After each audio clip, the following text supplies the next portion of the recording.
Olá,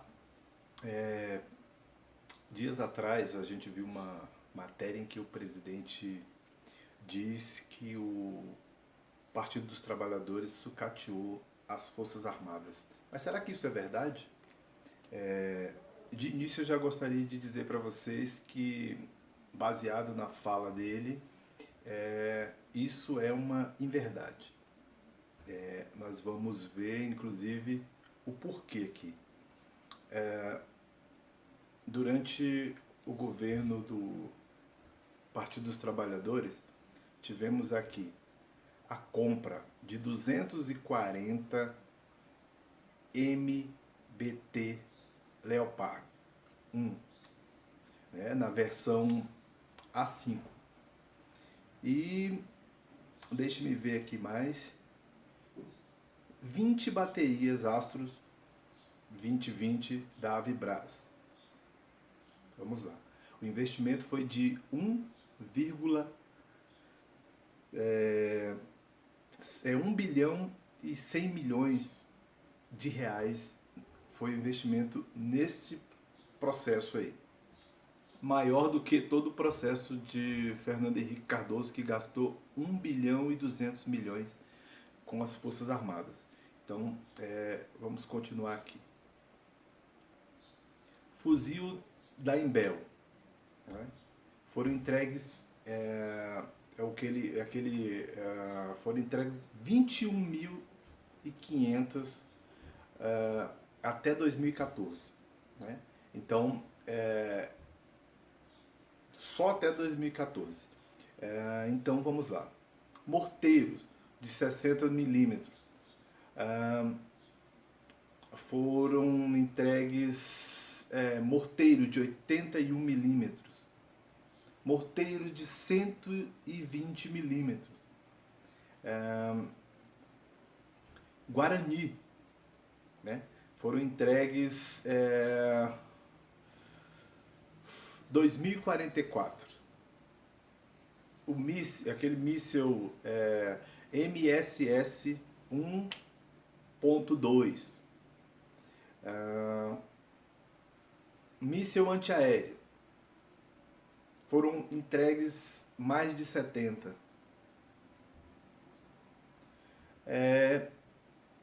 36 Guepardos, que é aquele canhão, né, de alta propulsão de 35 milímetros da bateria antiaérea. 8 radares Sabre M60. 7 radares RVT, sistema de comunicação.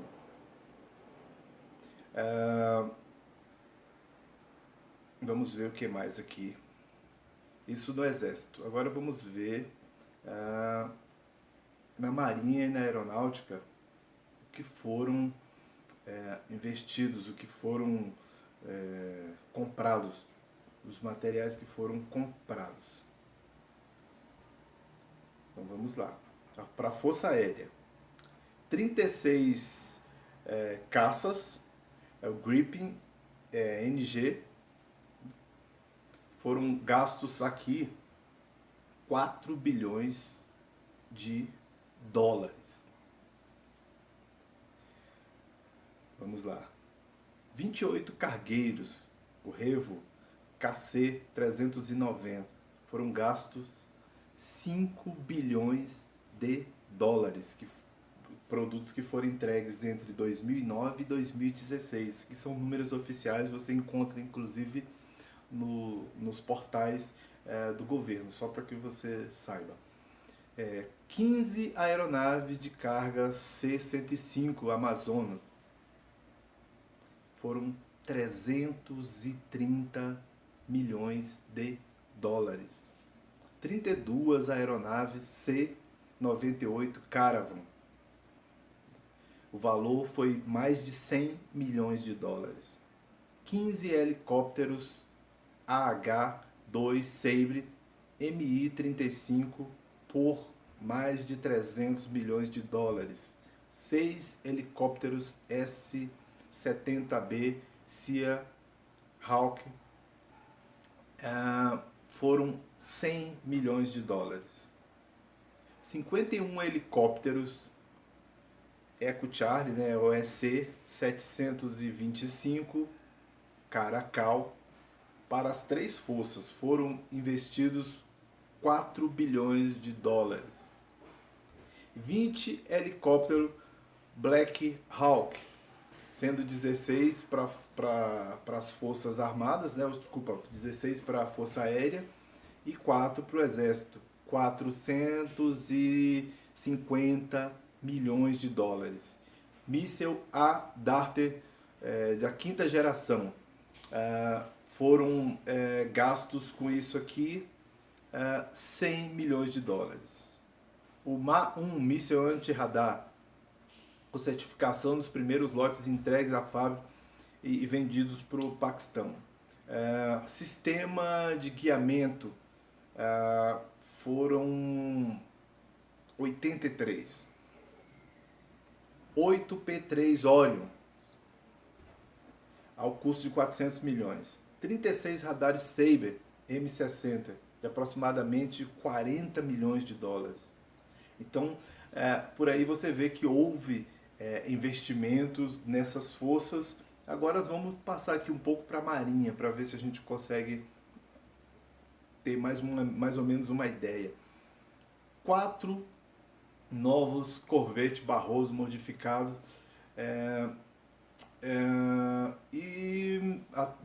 foi até no final de 2014. 3 navios, patrulha oceânica, deixa-me ver aqui, 4 submarinos Scorpene, todos fabricados no Brasil, gerando mais de 30 mil empregos de alto nível, com o primeiro entregue em 2015. Um submarino nuclear para ser entregue em 2023. O valor do contrato ficou em cerca de 12 bilhões de dólares. Então, 27 navios patrulhas classe Macaé, fabricados no Brasil, 6 desses já foram entregues. Míssel MSS 1.2, desenvolvido e fabricado no Brasil, né, já entregue para os fuzileiros navais. Uma bateria Astro que deve ser entregue em 2020 da Avibraz.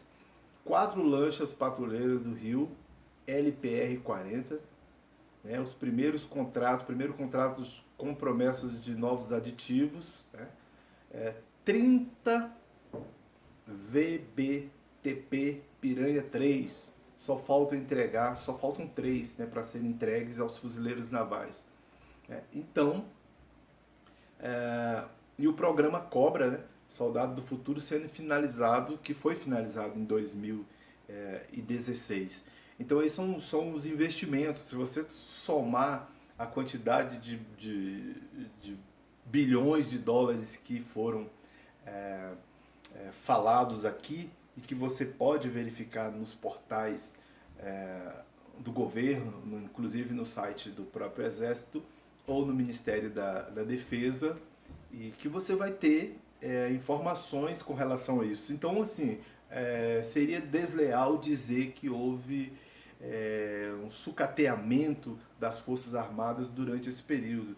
Inclusive, os nossos salários, eles foram na ordem de 500% de aumento durante esse período. Coisa que não aconteceu nem no governo do Collor, nem no governo do Fernando Henrique, muito menos no governo do Temer, que governou por 3 anos, ou seja, teve uma transição entre um governo e o outro, ou seja, a transição em que o Temer se estabeleceu como presidente e que fez todas as mudanças necessárias que ele acreditava que levasse a este governo atual. Ou seja, os militares das Forças Armadas, eu posso dizer só com relação a Brasília, não posso falar quando eu digo relação a Brasília, porque eu vou falar das forças auxiliares aqui, que são os policiais militares e bombeiros do Distrito Federal. O período em que eles tiveram mais aumento também foi no período do governo do Partido dos Trabalhadores, né, o famoso PT. Foi durante esse período Eu acredito que nenhum militar que se preze, né, que honre a farda que vista, virá aqui dizer, e que tenha conhecimento ou que busque saber sobre esses números e ele olhar nos seus contra-cheques, né, no seu olerite lá, verificar o seu soldo, os seus rendimentos, ele não virá aqui dizer que isso é uma mentira. Né? Os números estão aí, então assim, basta um pouco de força de vontade para que a gente possa ver os números e que a gente fale a verdade para as pessoas. Eu não consigo entender, até consigo, né? A gente fala assim porque fica estupefato, mas eu não consigo entender porque tanta distorção, tanta mentira, tanta invencionice. Eu acredito que essas pessoas, eles têm plena fé de que nós somos incapacitados de verificar algumas coisas, de ir atrás. Então, ou seja, o cara fala lá a sua verdade, né, aquele que ele acredita, e nós acabamos comprando a ideia, a maioria das pessoas compram a ideia sem verificar, sem se dar o trabalho de observar, de, por exemplo, poxa, eu vou ver nas fontes confiáveis. Quais são as fontes confiáveis? O próprio governo. Vá lá no governo, os números estão lá. Você não tem como falsear aqueles números, porque não são feitos, não é o presidente que vai lá colocar o dedo, não é uma outra pessoa, não é um técnico especializado que vai tratar daqueles números. Os números estão lá, eles não podem ser falseados. Né? Então, incrivelmente, nós estamos passando por momentos muito difíceis em que as pessoas preferem a mentira 24 horas por dia do que a verdade. A troco de questões ideológicas e isso não vem bem ao caso. Né? Então, como eu estava dizendo aqui no caso das Forças Armadas e as Forças Auxiliares do Distrito Federal, a situação é aqui no Distrito Federal, por exemplo, a Polícia Militar, a Polícia Civil, são todos com curso superior. A Polícia Militar do Distrito Federal passou ao curso superior a partir do momento em que essa classe foi mais valorizada pelo governo estadual, né, do Distrito Federal, e pelo governo federal. Então houve a necessidade, inclusive um soldado da polícia militar, um soldado de primeira classe, o soldo dele é maior do que um sargento do exército. Eu não estou aqui reclamando, só estou dizendo que e é justo, porque se eu quisesse ter sido policial militar, eu teria ingressado quando passei no concurso e não fui, então tudo bem, né? Mas o que eu estou dizendo é que, até por questão de risco, né?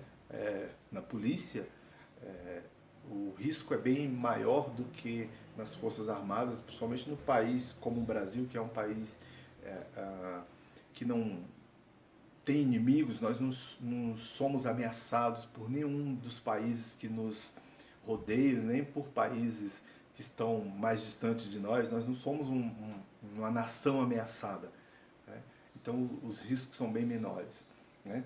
Então a situação das Forças Armadas agora, atualmente, e eu vou dizer novamente em Brasília porque eu não sei como é que andam as finanças de outros estados, mas a questão das Forças Armadas e principalmente do Exército é que todos os recrutas que entraram esse ano principalmente, e já no ano passado também, todos os recrutas que entraram, eles, se algum recruta aparecer por aí, ele não vai também, se for uma pessoa de caráter, que honra a farda que ele está vestindo no momento, ele não vai desmentir isso aqui, ou não vai querer tentar desmentir isso aqui, porque a situação real das Forças Armadas no Brasil, no Distrito Federal especificamente, é que não há recursos.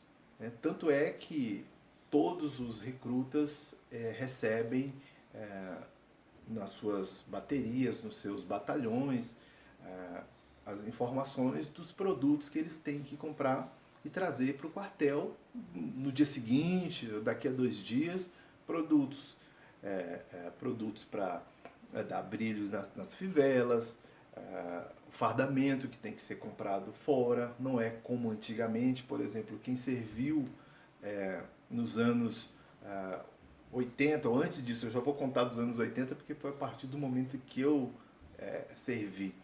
Ali você recebia todo o fardamento que era descontado do seu soldo, assim como todo o material. Você recebia um kit com todos os materiais. Hoje você compra esse kit, ou seja, você entra no exército, mas você investe dinheiro.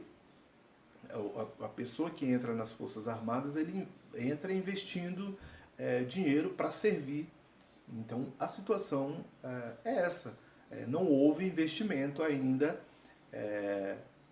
durante esse período, nenhum investimento. Houve coisas que eu considero supérfluas, como assinar decretos que sejam favoráveis a porte de armas e outras coisas, sendo que se as Forças Armadas forem de verdade uma prioridade, nós já deveríamos ter investimentos para as Forças Armadas. Mas nós não tivemos. Nós não tivemos. Temos até agora bravatas. E não é disso que precisamos. Nós precisamos de uma Forças Armadas sólidas, bem equipada. Nós não temos os equipamentos necessários,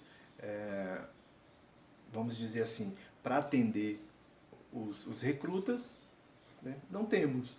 E durante esse período todo, que eu falei que foram feitos investimentos nas Forças Armadas, inclusive nos salários, nos soldos dos militares, isso foi ao longo de 2005 mais ou menos até 2016, ou mais ou menos ali 2014 foi o mais seguro, porque a partir de 2016 não houve mais vamos dizer, aquele investimento que era proposto. Por quê? Porque a partir daquele momento, a atual presidente naquele momento, que era a senhora Dilma, não conseguiu mais governar. Ela não tinha condições de governar mais, por diversos fatores, inclusive, e por não ter mais apoio do Congresso. Então, nada passava. Então, foram tempos difíceis, e até que assumiu o outro presidente, que foi o Temer, e que não houve investimento nenhum. Os investimentos foram aqueles que já existiam e que foram sendo colocados, e apenas isso, nada mais que isso. Então seria uma deslealdade gigante, uma falta de caráter que algum militar de praça ou oficiais superiores dizer aqui que esses investimentos não aconteceram, sendo que eles estão inclusive nos portais do governo, estão todos lá. Você pode conferir que esses investimentos estão lá e você pode fazer a sua avaliação. Você pode aceitar se quiser, pode não aceitar, mas o fato é que contra fato não há argumento. Estão lá, os números estão lá, os investimentos foram feitos. É impossível que alguém negue que esses investimentos tenham sido feitos, que essas negociações, que esses produtos tenham sido adquiridos. É impossível. Você não tem como negar isso. E você não tem como negar. Então, é complicado. Nós precisamos de tomar outros rumos que não sejam esses, que acabam envolvendo as Forças Armadas, colocando as Forças Armadas num procedimento complexo. Então, assim, durante todos esses processos em que houve esses investimentos e que nós ganhamos 500% de aumento durante todo esse período, os oficiais e praças e todos aqueles que estavam na reserva também, que estão na reserva, também foram beneficiados, inclusive o atual presidente. Então, seria bem mais honesto, bem mais sério se a verdade fosse dita, se a verdade fosse É lógico que talvez as Forças Armadas não venham aqui a público ou na televisão dizer assim, olha, houve investimento sim, seria um problema, né? Então, assim, os comandantes das Forças Armadas não vão às emissoras de TV ou de rádio dizer que os investimentos foram feitos, mas eu posso lhe dizer aqui que se você quiser, qualquer um deles poderia dizer, olha, se você quiser ver, os números estão nos portais do governo federal. Faça uma visita lá e descubra. Então é isso, valeu, muito obrigado.